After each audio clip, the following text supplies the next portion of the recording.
t'as choisi pour le focus? On va voir Aymeric Lompré avec Camille. Elle est belle, hein. Elle est belle, ma femme. Ma barrette. C'est quoi? Montre ma barrette. À la cage. Ah, elle est très belle. Très belle. Je vous ai pas débriefé à la sortie, mais du coup je suis allé voir le spectacle d'Aymeric Lompré. C'était vraiment hilarant. Moi, il fait partie des humoristes / chroniqueurs qui me font vraiment le plus rire. Il a vraiment un personnage complètement débile, mais c'est assez jouissif dans l'outrance, quoi. Il fait vraiment des blagues que plein de gens se permettraient pas de faire, ou se diraient ah non mais c'est trop con de faire une blague comme ça, c'est trop nul. Mais lui, il les fait. En fait, derrière son personnage, tout passe bien. Donc vraiment, j'ai eu des gros fous rires. Voilà, je vous recommande. C'est très marrant, très marrant. Et là, donc là on est mardi, j'ai enfin fait un bout à bout complet de mon film. Voilà, donc j'avance doucement, mais j'avance avec mon cousin aussi qui m'aide beaucoup sur le montage, une aide très précieuse. Et donc là, je peux vous le dire, le film fera à peu près 1h35. J'ai fait une repasse complète ce matin, je me suis rematé tout le film en enlevant les moments que je jugeais un peu trop long, un peu trop... Bon bref, j'ai cuté pas mal de trucs, et donc là j'atteins 1h35. Hors générique, bien sûr, je me suis pas encore penché sur le générique, c'est encore un peu tôt. Mais voilà, donc là je vais entrer dans la phase où je vais faire une projo test là d'ici une semaine ou deux. Après je laisserai reposer pendant le mois d'août, et après je rentrerai dans la phase de fignolage, et surtout il reste plein de petites merdes à faire qui sont même pas forcément du montage. Mais par exemple, voilà, il y a une séquence de journal télé, et ben il faut que je rajoute des trucs à l'image, à l'écran, faut que j'aille chercher des images, si possible libre de droit et tout, et donc ça fait partie des trucs qui, bon, aujourd'hui me cassent un peu les couilles, mais après je vais retrouver de la foi et de la motivation à partir de la rentrée. Voilà, et une fois que le montage sera en mode ferme et définitif, et ben voilà, il y aura plus qu'à envoyer au mix, à l'étalo et à la musique, donc il reste du boulot, mais j'ai bon espoir que d'ici la fin de l'année, ce soit finito, voilà. Allez, début 2026, comme je vous l'avais dit. Voilà, et sinon, pour me récompenser de cette petite étape, je me suis fait un bâbord-ball. Bien sûr, un bâbord-ball à la pêche, voilà, donc c'est des pêches. C'est des pêches, du fromage blanc et un petit peu de sirop d'agave, voilà, quand même, pour sucrer un petit peu, parce que je suis addict au sucre, comme tout le monde. Voilà, et là... je vais me faire un petit League of Legends, et puis cet après-midi, je vais rebosser sur d'autres trucs. J'ai eu le malheur de m'excuser de sortir ma caméra pour vlogger, et Jonathan m'a remis instantanément dans le droit chemin. Moi j'ai dit que c'est comme si Spielberg était désolé de faire E.T. Donc ça m'a conforté dans... On s'excuse pas. Ouais, c'est ça. Des choses à dire aux abonnés, ou peut-être un peu de valeur à leur apporter, un truc, un fait de culture générale que tu aurais appris il y a pas longtemps. La valeur c'est toi, et la valeur c'est eux. La valeur c'est vous surtout. Ça c'est vrai, ça c'est beau. C'est beau ce qu'il a dit. Il sait sucer les abonnés, Jonathan. C'est ça qu'on aime chez lui. Bon écoutez, on va voir le nouveau Quentin Dupieux. Comme d'hab avec lui, c'est qui tout doux. Ça va être soit super, soit une énorme bousasse. J'ai été invité, donc j'espère que les gens de Tiafana Distribution ne regardent pas mes vlogs. J'ai des doutes là-dessus, c'est encore plus indé que Quentin Dupieux.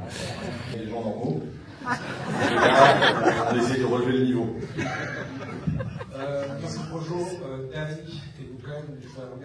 Je rentre du Dupieux. Je suis un petit peu mitigé sur celui-là. De toute façon, on se faisait la réflexion avec mon ami Jonathan, on me disait que c'était un peu qui tout triple, quoi. C'est soit c'est vachement bien, comme ça a été le cas de Yannick, Dudin et tout, soit il se fout un peu de la gueule du monde. Alors là, c'est un peu entre les deux. C'est-à-dire, je trouve qu'il y a quand même une histoire qui est intelligible, ça raconte un peu quelque chose. J'ai bien aimé la vision qu'il a. Ça parle un peu d'influence au final, d'influenceurs, etc. Mais par son prisme, et ça j'ai bien aimé. Par contre, c'est vrai qu'il y a quand même beaucoup de lenteur, et on a un peu cette impression que ça va nulle part. Donc, à la fois, ça va un peu quelque part pour une fois, et à la fois, bon, j'ai quand même que l'action avance quand même très très doucement. Ce qui parfois peut avoir son charme, mais là, disons que ça marche bien sur ces films qui font 1h10, et là, il faisait 1h30 et il était particulièrement lent, donc je n'ai su qu'en penser. Cela dit, belle prestation d'Adèle Exarchopoulos, qui était vraiment volontairement trop moche dans le film, mais du coup, elle jouait vraiment très très bien dedans. Voilà, je suis critique ciné en fait, c'est une casquette que je mets pas souvent en avant, et pourtant, C'est vraiment une de mes principales compétences, vous l'avez remarqué, hein.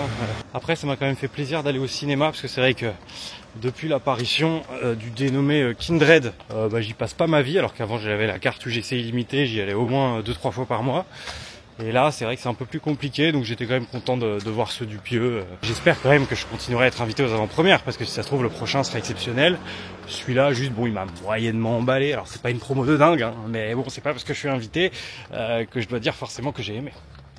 Mais c'est loin d'être le pire, hein. Par exemple, moi j'ai détesté Dali, j'ai trouvé ça irregardable, j'ai arrêté au bout de 15 minutes. Alors que là, quand même, je serais allé au bout quoi qu'il arrive. Même chez moi, j'entends. Donc, non, si vous aimez bien Dupieux, allez-y. C'est juste que pour moi, c'est un 5-6 sur 10. Dali, c'était un 1 sur 10. Et genre Ledin ou Steak, c'est des 10 sur 10. Qu'est-ce que c'est bon de critiquer des films au cinéma. Je ferai moins le mariole quand il y a des gens qui connaissent pas ce que je fais d'habitude, qui verront mon film et qui diront que c'est de la pure merde et qu'ils ont rien compris et que c'est du foutage de gueule. Il est 6h30 du mat. J'ai plus l'habitude de me lever à cette heure-là, mais figurez-vous que j'ai un petit tournage. Alors bon, j'ai 2 répliques. Mon perso, c'est Frérot 2, parce qu'à Frérot 1, Frérot 2 et Frérot 3, c'est le pilote d'un programme court qui a été créé et qui va être réalisé par mon ami Alexandre Magirus, a.k.a. Young Jeune, le petit prince du reggaeton. Voilà, que vous connaissez parce qu'il était notamment dans la team Imobuzz et la team Palavas Péniche. Excellent auteur, si vous voulez mon avis. Voilà, il est très drôle. Et donc là, l'idée c'est de faire un pilote de ce programme court qui s'appelle POV, comme Point of View, pour essayer de convaincre Canal de se lancer et de commander de nombreux épisodes. Moi j'avais écrit sur des épisodes il y a quelques mois parce que ça devait être diffusé sur France Télé et au dernier moment, alors qu'on devait tourner genre dans 2 semaines les épisodes, enfin normalement c'était acté, il fallait qu'on ait une 15aine d'épisodes, finalement ils ont annulé le truc. Bon. C'est la vie. Et du coup on a quand même bon espoir. Enfin, Alex de son côté il a un peu rebrandé le truc parce que c'était un peu compliqué à tourner dans le concept initialement. Et donc là l'idée c'est d'essayer de le vendre à ce cher Vincent Bolloré. Voilà. Voilà, moi j'aime les milliardaires. Qui n'aime pas les milliardaires? Frérot, ça veut dire que c'était dangereux, va 4 pour nous.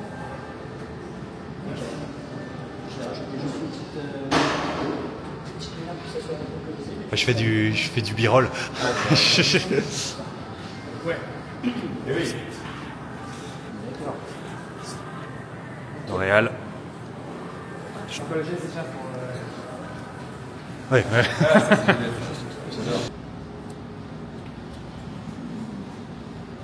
Ah ouais, frérot, t'es le goût.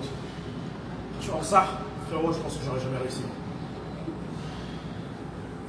Ça se voit là. Ça se passe quoi? Frérot, vas-y, il a passé 24 ans sans regarder mes journées.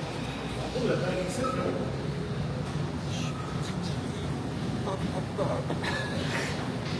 T'as des choses à dire au Dark Kingos? Tu me prends au dépourvu là. Bon bah montre une photo de ton fils. Ouais, c'est bon.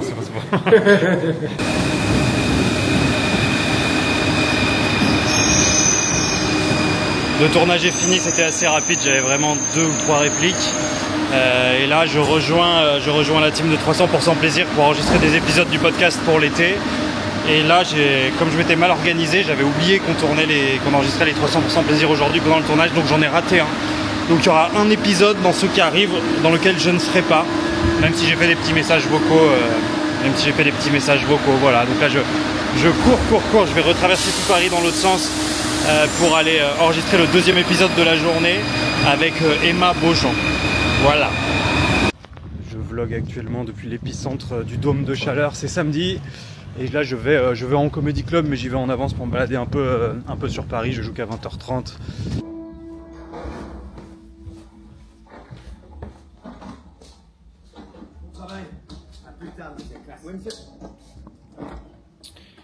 Figurez-vous que je suis pas allé en Comedy Club parce que ça a été annulé pendant que j'étais dans le métro. Du coup j'ai payé un ticket métro aller-retour pour rien. Et du coup, pour profiter de ma dernière soirée de célibataire avant le retour de Kindred et Kams demain, et ben je me fais des petites tomates avec gazpacho et de la feta. Ouais, je vais rajouter un max de feta. C'est hyper équilibré comme repas, c'est que à base de tomates. J'ai commencé aujourd'hui à écrire mon légendaire et annuel vlog d'été. Voilà, j'étais pas sûr d'en faire un et là je sais pas, j'ai eu des idées, j'ai repris des notes que j'avais notées au cours des derniers mois. Donc bon, ça vaudra ce que ça vaudra, mais il y aura une nouvelle vidéo sur ma chaîne YouTube principale normalement d'ici fin août, parce qu'en général j'écris en juillet et après je tourne mon truc pendant mes vacances au mois d'août. Donc voilà, j'aurai une vidéo alors qu'il sera pas une enquête, mais j'ai eu 2-3 idées de trucs là. Il y aura des enquêtes à la rentrée, rassurez-vous. Que dire sinon, j'ai beau payer les tomates les plus chères que je trouve, bon là j'étais chez Auchan, c'est pas non plus la dinguerie, mais elles ont pas de goût, elles ont toutes le même goût que, enfin genre, ça vaut même plus le coup d'acheter. Moi j'ai pris des grosses tomates, c'est jaunes, bien molles comme ça là, ok, caméra bug, et ben même celles-là, elles sont pas spécialement bonnes, elles ont un goût de tomates hyper basiques. Je n'arrive plus à trouver des trop bonnes tomates. Je me rappelle, il y a quelques années, chez ma mère, il y avait elle nous achetait des tomates noires de Crimée qui avaient un goût de malade mental. Pardon, c'est psychophobe.